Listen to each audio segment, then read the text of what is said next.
les attaques contre les populations et les forces de défense de l'Alliance des États du Sahel vont redoubler en nombre et en intensité. Ces derniers mois, grâce à la montée en puissance des armées maliennes, burkinabées et nigériennes, notamment en termes d'équipement aérien et l'usage de drones de combat, les terroristes avaient subi de lourdes pertes. Mais grâce aux millions d'euros en provenance d'Italie et de France, il faut se préparer à l'utilisation de drones et matériel plus perfectionnés de leur part. Il ne faut pas exclure le fait qu'eux aussi vont dorénavant pouvoir acquérir des drones, même low cost. Surtout quand on sait que l'Agence d'innovation et de défense française, l'AID, s'est lancée à travers les projets Colibri et Lariné dans la production de munitions téléopérées, des MTO, comme on les appelle dans le jargon, qui pourront même être utilisées en environnement urbain, donc dans les villes. Les premières expérimentations ont commencé au mois de novembre et il faut savoir qu'ils auront recours à leurs potes terroristes pour les tester chez nous et sur nous.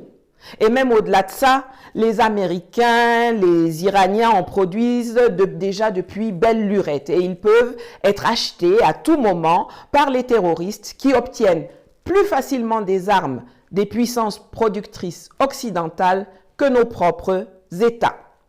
La vraie guerre du Sahel est en train d'entrer dans sa phase active.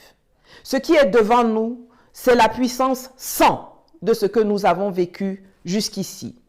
Il faut que les populations se préparent à cela, tout comme les autorités.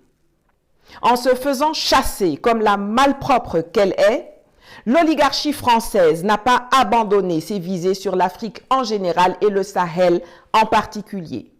Et c'est pour cela qu'on essaie de blaguer les naïfs et d'endormir les gens en prétendant être revenus à de bons sentiments, en tendant la main droite avec un grand sourire, alors qu'on tient un gros gourdin et une grosse calache bien meurtrière dans le dos avec la main gauche. L'armée française toute seule n'a jamais gagné une seule guerre, au moins depuis Napoléon.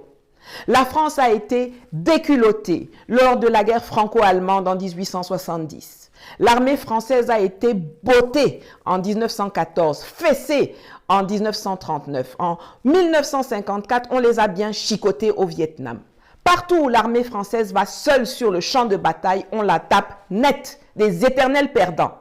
Et c'est d'ailleurs pourquoi ils ont besoin de se cacher soit derrière l'UE, soit derrière l'OTAN, soit derrière la force en attente de la CEDEAO pour agresser nos vaillants pays de l'AES.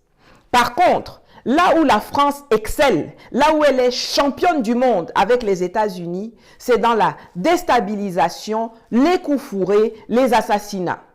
Et c'est dans cette longue tradition des opérations secrètes que s'inscrit le sponsoring du terrorisme.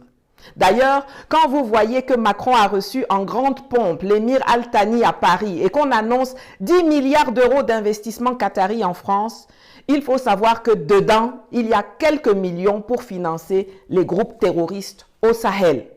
La France et le Qatar sont deux grands sponsors bien connus du terrorisme dans le monde.